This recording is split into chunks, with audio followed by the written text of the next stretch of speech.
Para os que estão conosco no YouTube, eu estou com duas câmeras aqui, então olha um pouquinho aqui, um pouquinho aqui. Soberana Ordem Templária, como muitos já estão acompanhando, vivenciando, é uma associação privada de fiéis, direito católico, apostólico romano, onde nós buscamos viver os primeiros ensinamentos dos primeiros cavaleiros templários. Quando eu digo dos primeiros cavaleiros, é porque nós temos, pelo menos na história, falando como historiador, nós temos 3 fases de cavaleiros, 3 eras de cavaleiros. Os templários existiram na prática, com a bênção da igreja, por quase 4 séculos.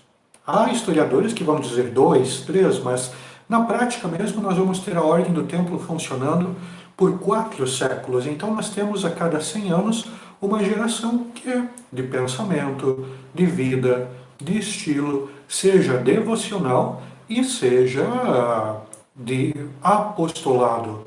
Eu sei que as palavras se complicam aqui, como apostolado, monges guerreiros. Bom, o serviço de proteger os peregrinos era exatamente a ideia de um apostolado também. Gosto muito de dizer isso. Os templários não eram cavaleiros guerreiros para matar. São Bernardo de Claraval, nosso padroeiro, ele vai dizer muito claro isso. O templário não deve ser um guerreiro assassino. Um guerreiro de Deus é diferente de um guerreiro do mundo. Mas isso nós vamos começar a entender um pouquinho agora. Convido vocês do Grupo Templário e os que nos acompanham pelo YouTube a, nesse encerramento de mês mariano, darmos início traçando o sinal da cruz sobre a nossa vida. Em nome do Pai, do Filho e do Espírito Santo. Amém. E com as palavras-chave da nossa formação de hoje, eu te convido a trazermos Maria presente, nossa mãe, mestra, esposa e, sobretudo, quem nos aponta a Jesus. Ave Maria, cheia de graça, o Senhor é convosco. Bendita sois vós entre as mulheres, e bendito é o fruto do vosso ventre, Jesus.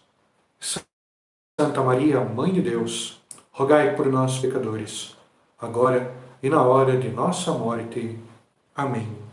Nossa Senhora, Mãe dos Templários, rogai por nós.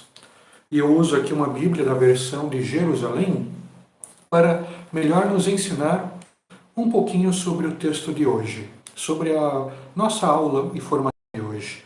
Amanhã, todos sabem, celebramos a festa litúrgica chamada Visitação de Nossa Senhora. É quando Maria, após ter recebido a visita do anjo, se coloca a serviço e vai ver Isabel, porque ela descobriu que Isabel estava grávida. E foi sim ver a sua prima. Nós vamos entender agora por quê. Do Evangelho de Jesus Cristo, segundo Lucas. Esse é o texto bíblico que vai ser lido amanhã nas missas.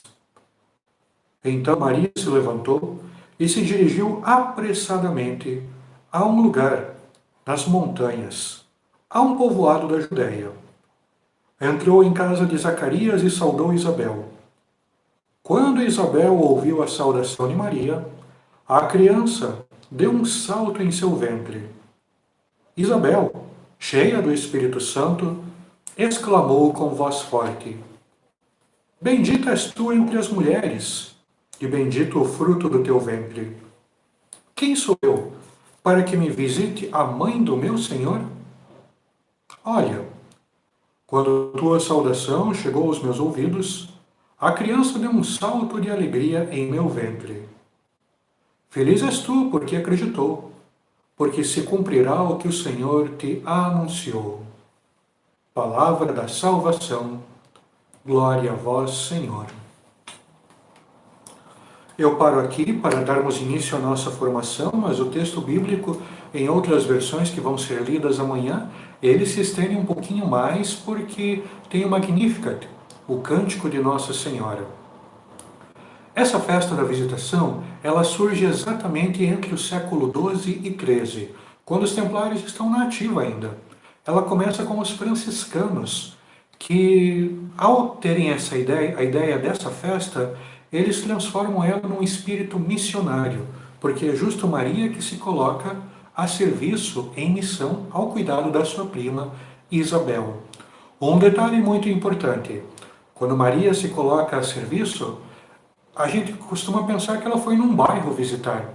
Mas lembrem, Maria estava em Nazaré, e Isabel estava nas montanhas, cerca de 150 quilômetros de Nossa Senhora, subindo montanhas. Isabel estaria no sexto mês e Maria, alguns teólogos vão discutir, que estaria a recém no início da gravidez ou automaticamente já estaria para o primeiro mês. Bom, há uma diferença muito forte, né? As mulheres aqui que já engravidaram vão saber. Uma coisa é você estar no primeiro mês, outra coisa é você estar no segundo, por causa de dores, complicações, confusões, desejos. Aí os pobres dos homens vão ter que entender, né? O que é uma mulher no segundo mês com desejos de grávida e o que é uma mulher no nono mês. Complica um pouquinho a nossa cabeça. Mas a palavra de Deus é prática. Ela pega os exemplos do cotidiano e vai se convertendo. Nesse texto, nessa festa da visitação, nós vamos ter a divisão do Antigo Testamento, dos profetas e assim por diante que prepararam a chegada de Jesus, do Messias, e agora um Novo Testamento do Jesus que vem chegar. Por que Maria é justamente a escolhida? Por ser a mulher mais pura da humanidade. E aí é muito complicado de entender isso se você não pega o Antigo Testamento da Bíblia. Quando você vai ver que o reino de Deus tem todo um jeitinho feminino de acontecer. E aqui eu não falo para puxar saco das mulheres ou para querer elevar as mulheres. Não, não. A mulher sabe o lugar, a dignidade e a importância dela. Às vezes nós, homens, que precisamos aprender mais e melhor. Só que quando a gente fala que o reino de Deus é feito pelo coração da mulher, é porque você vai ter vários episódios em que a mulher vai dando toques, vai trazendo força ao homem. Os três grandes profetas do Antigo Testamento, Abraão, Isaac e Jacó, os pais, os grandes patriarcas, todos têm exemplo de mulher que ajeitavam, organizavam, às vezes davam até algum conselhinho mais elevado, mas sempre estavam ali como fortaleza para o homem. O rei Davi, que teve tantas paixões, tantos amores, porque não conseguia encontrar aquela mulher que fosse ideal para ele. E se perdeu muito no caminho. Você vai ter mulheres que são de importância extrema para o povo judeu. Ruth, Judite, Esther, a rainha. Cada uma delas tem a sua importância no sentido histórico, mas no sentido místico e bíblico, elas nos mostram que o reino vem sendo preparado. Você pega a profetisa Ana. Alguns biblistas vão dizer que Nossa Senhora é da descendência de Ana, lá no livro de Samuel. Justamente pelo tema da humildade. Ana, em Samuel, vai nos apresentando o caminho de ser humilde. E aqui fica bem clara uma coisa no texto bíblico. Humildade é diferente de ser burro. Humildade é uma pessoa que se faz prestativa, caridosa, mas, sobretudo, o texto bíblico nos dá uma referência importante. Guarda as coisas dentro de si. E Maria guardava tudo em seu coração. Isso é muito importante a partir de agora. São Bernardo era apaixonado por Nossa Senhora. Ele recebe o título de doutor melífluo. Quer dizer o que é isso? Aquele que amou tanto Nossa Senhora que expressava isso com perfeição em palavras, em gestos, na sua vida. E Maria tem esse jeitinho todo especial por quê? Primeiro, repito, o dom da humildade, algo que para o templário é extremamente necessário. Não importa quantos livros a gente vai ler, quantas missas a gente vai participar, quantos gestos concretos, quantos projetos sociais eu tenho. Se eu não tiver humildade, eu não tenho nada. Acho muito lindo, não está no texto bíblico, está no texto apócrifo, que conta que Maria foi escolhida pela sua humildade porque, repito, está no texto apócrifo, porque ela, certa jovem, teria engravidado de um soldado romano. E quando uma jovem ficava grávida de um outro homem antes do casamento, ela era considerada impura, pecadora e podia ser apedrejada em praça pública. Na época de Nossa Senhora isso aconteceu. E uma jovem ia ser apedrejada. E quem apedrejava? Justo as outras jovens, as outras virgens do povoado.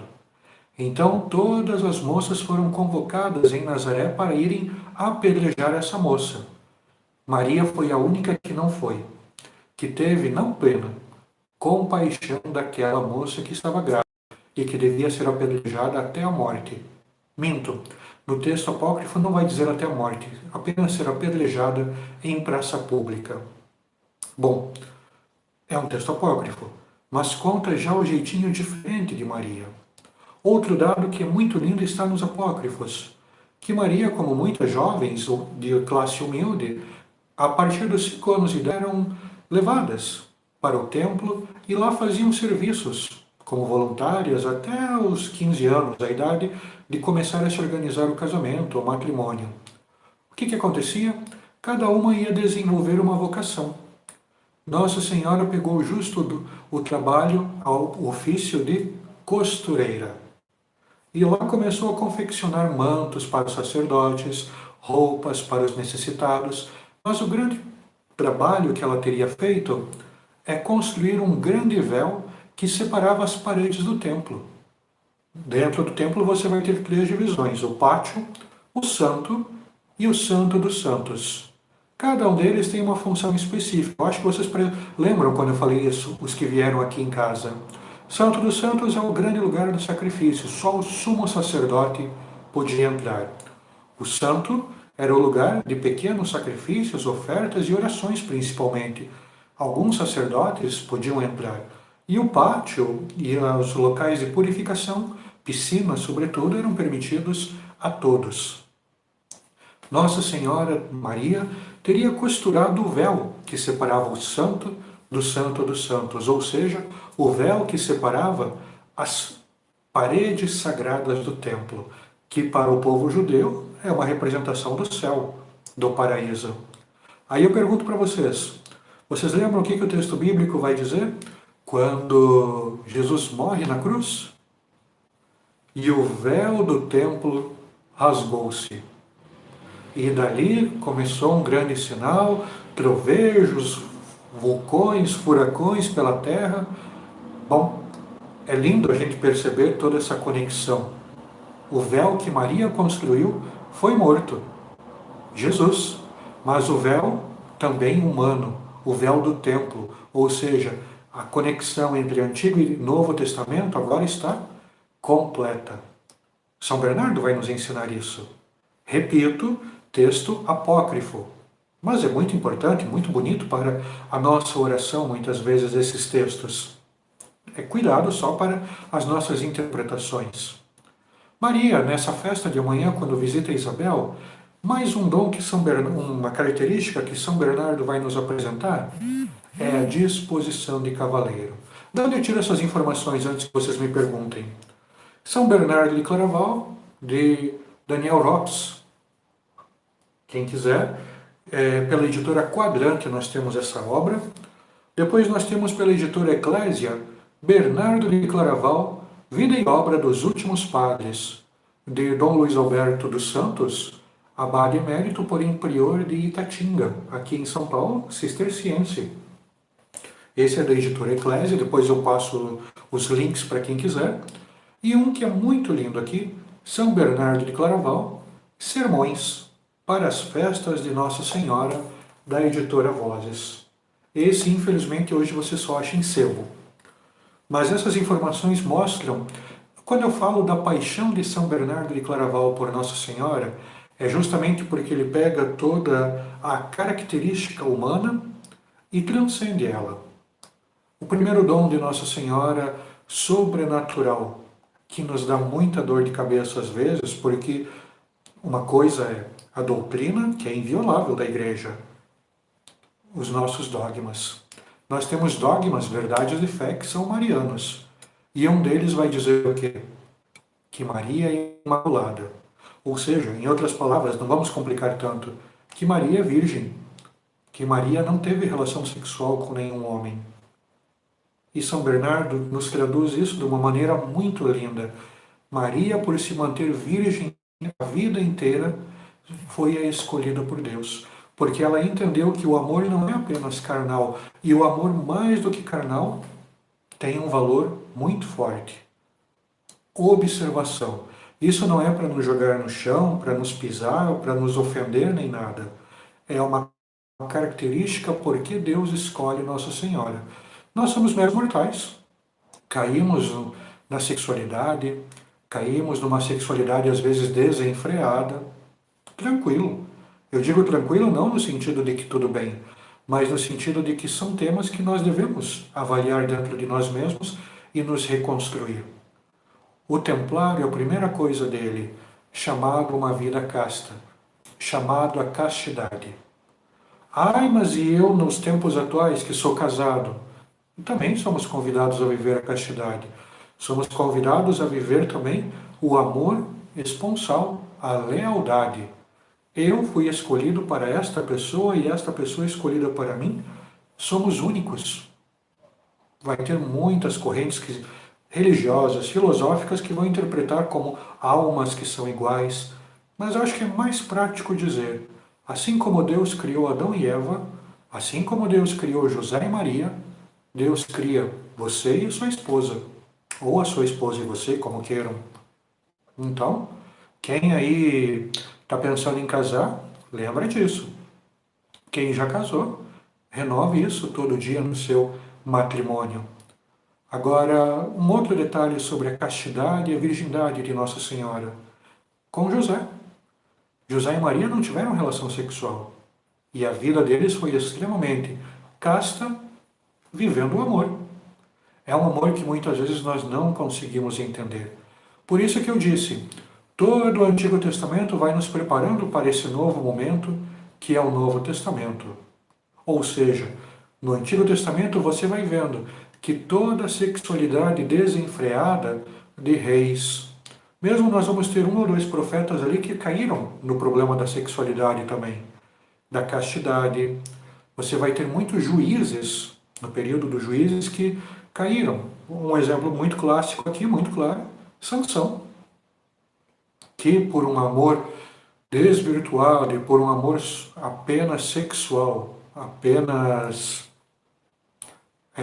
carnal, se deixa perder seus poderes, deixa perder a sua dignidade, a sua honra e principalmente deixa perder o direito de cavaleiro dele. O direito de cavaleiro está ligado à sexualidade? Sim, justamente porque, como cavaleiro, eu pego o exemplo de Jesus, de José e Maria e vivo com dignidade a minha vida matrimonial. Avançando um pouquinho, pergunto para os que estão aqui pelo meeting dos Templários, o áudio tá bom? O vídeo tá bom? Tá tranquilo e tá dando para entender?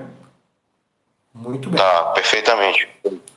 Nós seguimos, porque o caminho de Templário, aqui eu vou ter que voltar um pouquinho, aqueles que estiveram na nossa casa em abril, ao longo do Domingo do Bom Pastor, nós falamos uma coisa que é muito importante e faz parte do caminho de cavaleiro.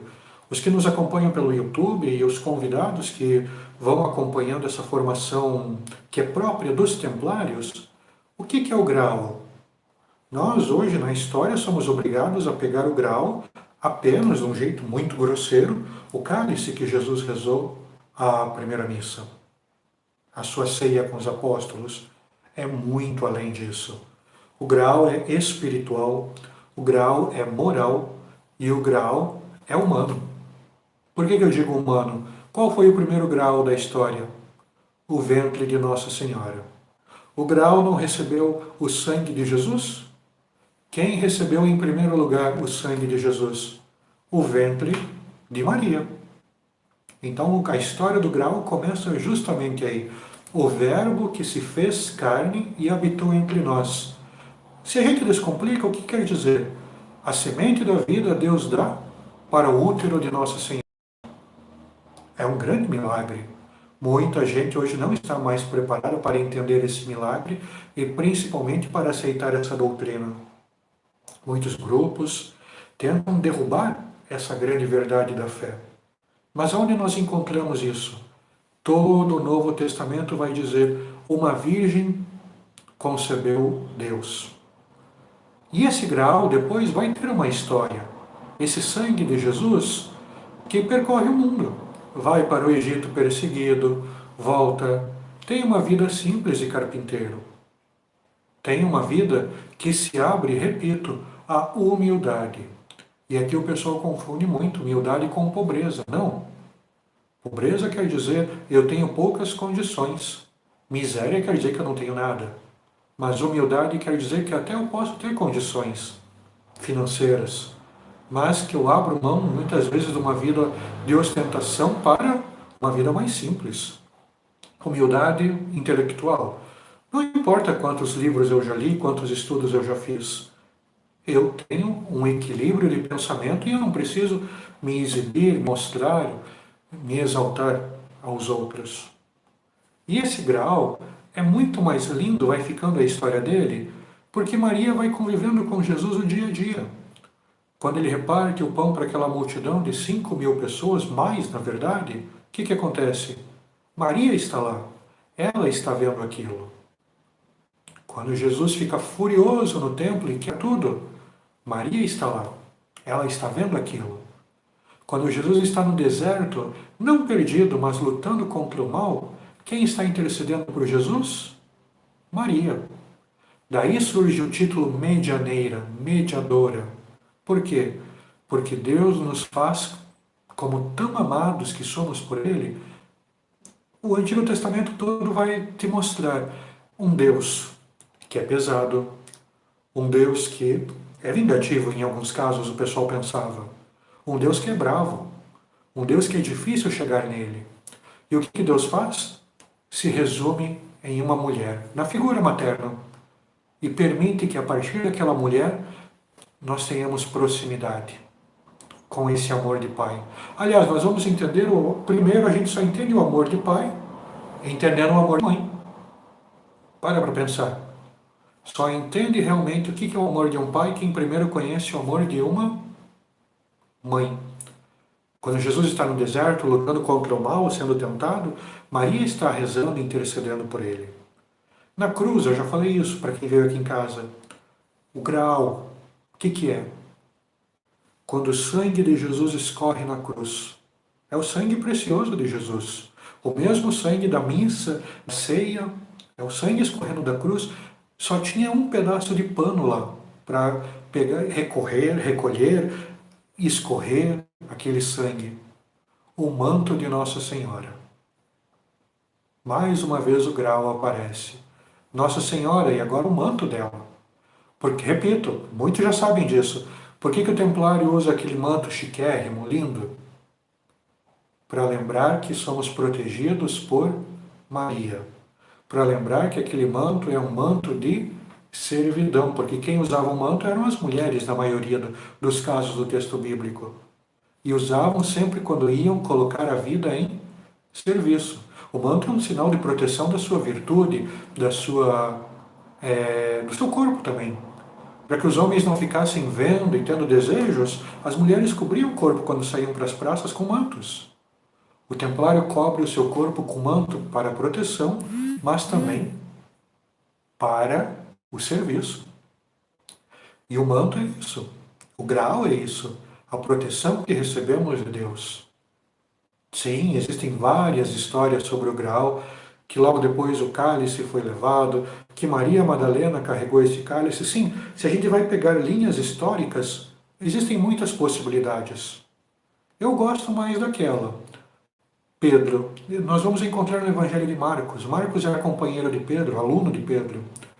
Nós vamos encontrar que Pedro possivelmente teve esse cálice, o grau físico, e levou esse cálice para Roma. E de Roma ele permitiu que os cristãos que estavam sendo mortos, que estavam sendo martirizados, bebessem a última ceia deles ali. Eu gosto dessa versão. Um biblista chamado Nilka vai nos trazer ela. E é muito gostosa de rezar e de pensar que o grau físico, o cálice, esteve em Roma também com São Pedro no momento dos martírios, nas perseguições. Bom, mas agora o grau espiritual. O que é o grau espiritual? Todo o ensinamento de Jesus que me convida a ser melhor. Todo o ensinamento de Jesus que me ensina a ser templário. Repito, templário não é um guerreiro assassino. É um monge. E mesmo vocês casados, mesmo vocês que nos acompanham, são convidados a serem templários hoje. Monges de oração, monges de virtude. E aí você vai ter o grau moral, que são todas as virtudes do cavaleiro. Em outra formação podemos falar disso com muita tranquilidade. Mas as virtudes do cavaleiro estão ligadas a quê? A 3 exemplos. Ao exemplo de José, ao exemplo de Maria, ao exemplo de Jesus. As virtudes. Tudo aquilo que eles nos ensinam como uma família, como um casal, como filho, está aí, o grau moral na nossa vida. Esses dias eu quebrava a cabeça, por isso que abre parênteses agora para quem nos acompanha no YouTube, mas para quem está no grupo templário, a gente falava muito dessa questão, cavaleiros templários hoje não tem nada a ver com maçonaria. Ponto. Tem nada a ver. Maçonaria é um grupo que ao longo da história foi se formando e hoje possui uma sociedade, gostam de se dizer sociedade filantrópica. Bom, tranquilo, respeitamos. Mas os templários não são maçons. E quem gosta de dizer isso está errado. Ponto. Aqui nós podemos falar do ponto de vista histórico, religioso, espiritual, sem nenhum problema.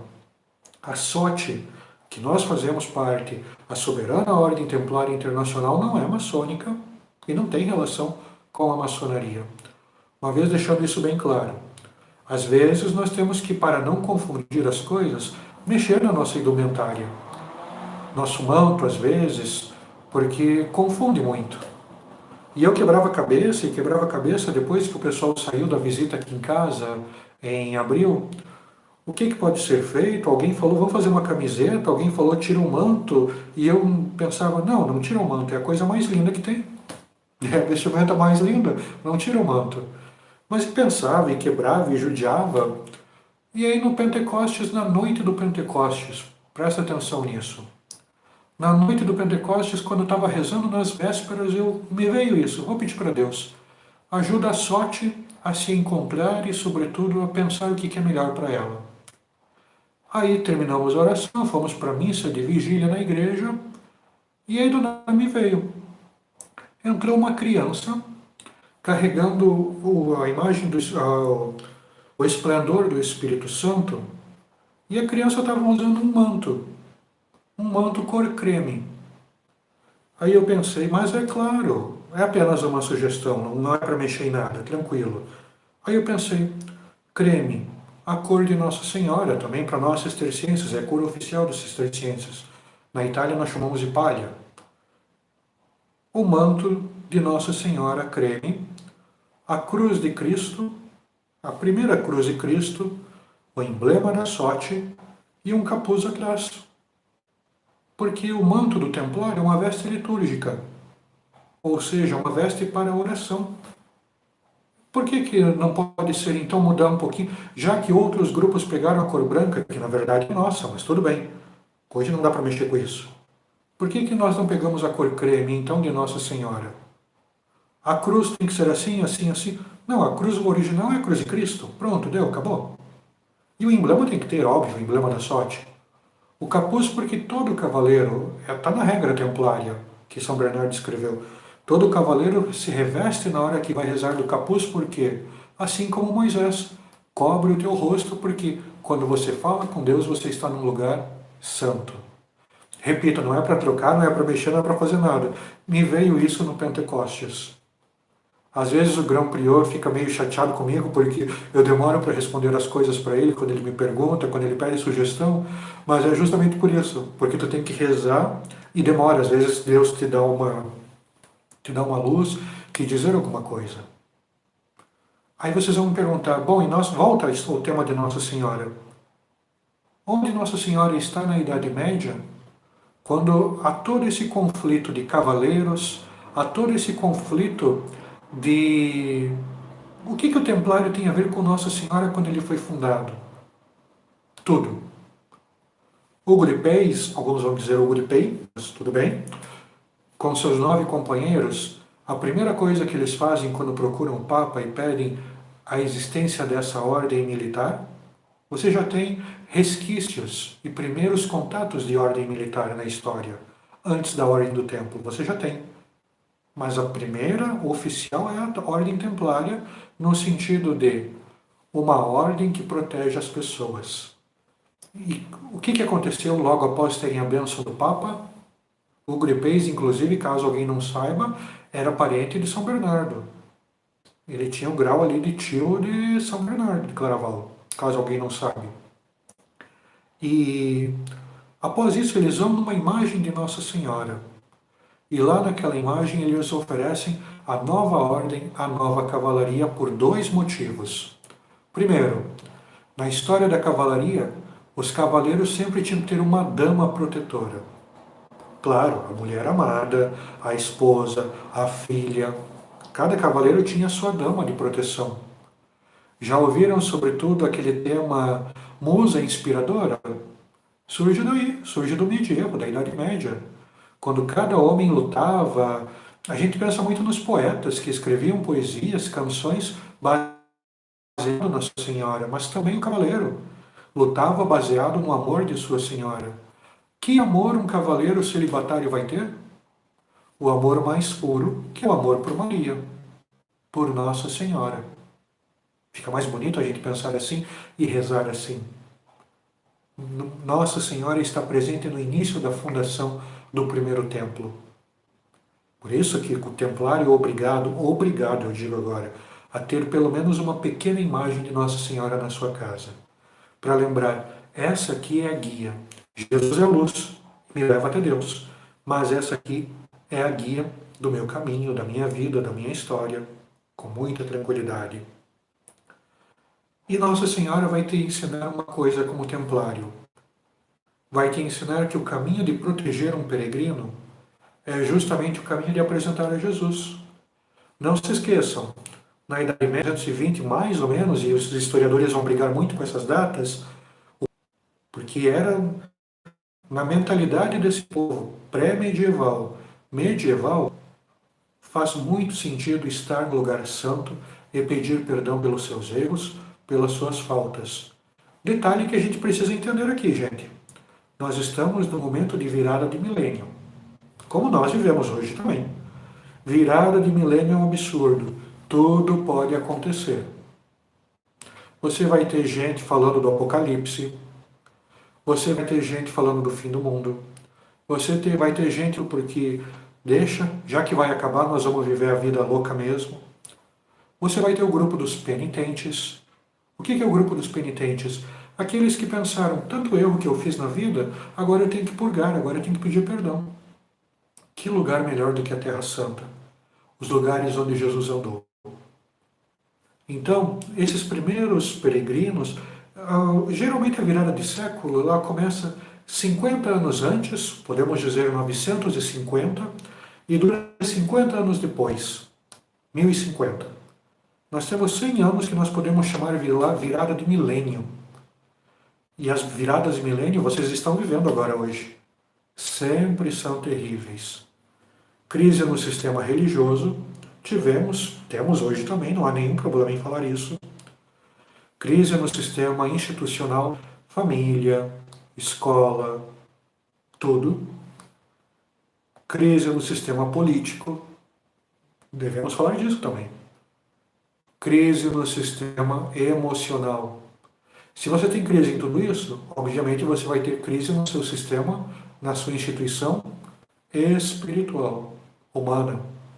Nós vivemos esse momento onde nada parece ter certeza, segurança e principalmente onde parece que não tem mais sentido. Onde eu me encontro num vazio existencial. E esse vazio existencial de virada de milênio é sempre terrível.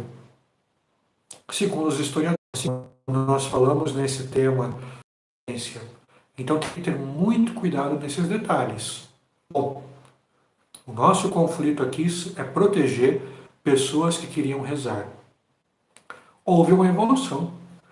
Foram criados quartéis, fortes, mosteiros ao longo do caminho. E esses mosteiros foram criando uma riqueza incomparável, seja de livros, seja de dinheiro. Como vocês sabem, o pessoal da SOT, o primeiro sistema bancário foi criado por templários, que era o que? O cheque. Que eu pegava um vale, eu depositava um dinheiro aqui no Banco da Inglaterra, Logo depois eles me davam um papel, um cheque, dizendo que quando eu chegasse em Jerusalém, ou nas quartéis, nos mosteiros, no meio do caminho, eu podia usar aquele cheque e ele teria um determinado valor. Até eu chegar no meu destino. Para que eu não tivesse que carregar todo o dinheiro que eu precisava em pacotes, malas, caixas e correr o risco de ser roubado, essa folhinha de papel me acompanhava na minha ida e na minha volta como prova do quê? De que eu tinha condições de pagar e de que eu tinha um dinheiro depositado em algum quartel, em algum convento templário. Esse é o primeiro sistema de crédito que nós vamos ter. Tudo isso é muito importante para a gente entender o quê? Tudo isso é muito importante para a gente entender que, mais tarde, os templários vão acumular riqueza? Vão. Mas toda essa riqueza também deveria estar na regra, ser revertida para o bem das pessoas. E quando os templários, agora é importante esse dado, quando os templários iam fazer obras de caridade, o que acontecia? Eles pegavam inspiração sempre mariana para as suas obras de caridade. Dar comida aos pobres, obra mariana. Cuidar dos enfermos, obra mariana. Cuidar dos idosos, o que acontece na festa litúrgica de hoje. Maria visita Isabel, que já era idosa, obra mariana. Então os templários vão pegar a vida de Maria, por mais resumida no texto bíblico que seja, e vão traduzir isso em obras, em trabalho, em nossos finalmente. Quando nós falamos Nossa Senhora na vida do templário, São Bernardo de Claraval vai nos deixar claro uma coisa: tudo por Maria. Eu sei que muita gente conhece essa frase de outros lugares, mas São Bernardo talvez não foi o primeiro, mas foi um dos que talhou essa frase. Tudo por Maria significa, ela é a minha inspiração. Não há nenhum ser humano na face da terra que nasceu sem a presença de uma mãe. Ou seja, se nós todos, por obrigação biológica, nascemos de uma mulher, por obrigação espiritual somos filhos de uma mulher também. E essa mulher no céu se chama Nossa Senhora. Nós vivemos o seu exemplo, seguimos o seu exemplo hoje, mas como templários. Agora nós tentamos organizar um pouco a sorte. E encerrando para o pessoal do YouTube, quer conhecer mais? Entra lá no site. Como é que é, Luiz Heleno? Templariosinternacional.com.br www.templariosinternacional.com.br. Você do YouTube é convidado. Nas redes sociais também, Templários Católicos, tanto YouTube quanto Facebook, tem bastante material, informação, faça parte. E aqui eu digo faça parte não apenas como um convite, mas quer conhecer mais o mundo templário? E às vezes é difícil, hein? Porque é um longo caminho, tu não pode contar tudo num dia só. Mas é um caminho para Deus. É um serviço para Deus e hoje Nossa Senhora. Você do YouTube, eu te convido, nos próximos meses nós teremos mais formações sobre a devoção ao Santíssimo Sacramento, devoção ao Sagrado Coração de Jesus, mês vocacional, estudo bíblico, vamos organizar um lindo estudo bíblico com os nossos padres também. Então você é convidado. Também temos obras de caridade, obras sociais. Mais tarde você entra na internet, seja YouTube, Facebook, e dá uma pesquisadinha para as nossas obras sociais também, e você pode contribuir, colaborar. Eu encerro com o Facebook aqui, mas convido vocês a ficarem mais alguns minutinhos, os cavaleiros, as damas. Encerro nesse momento com a nossa oração que foi criada por São Bernardo, uma homenagem à Nossa Senhora e principalmente confiando em Maria, nossa vida, nossa caminhada. Se levantarem os ventos das provações, se tu tropeçar em obstáculos da tentação, olha para a estrela, chama por Maria. Se as ondas te agitarem, o espírito da soberba, da ambição ou da inveja, olha para a estrela, chama por Maria. Se a ira, a avareza ou a impureza te arrastarem violentamente até o mais íntimo da tua alma, olha para Maria. Se tu ficar perturbado pela recordação dos teus pecados, pensa em Maria. Nos perigos, nas angústias, nas dúvidas, pensa em Maria. Invoca Maria. Não se afaste, Maria, da tua boca. Não se afaste do teu coração. E para conseguires a sua ajuda intercessora, não te afaste tu dos teus exemplos da sua virtude. Não te extravie. Não foge dela. Se ela segurar a tua mão, tu não vai cair. Se ela te proteger, se ela for o teu guia, tu vais chegar feliz ao porto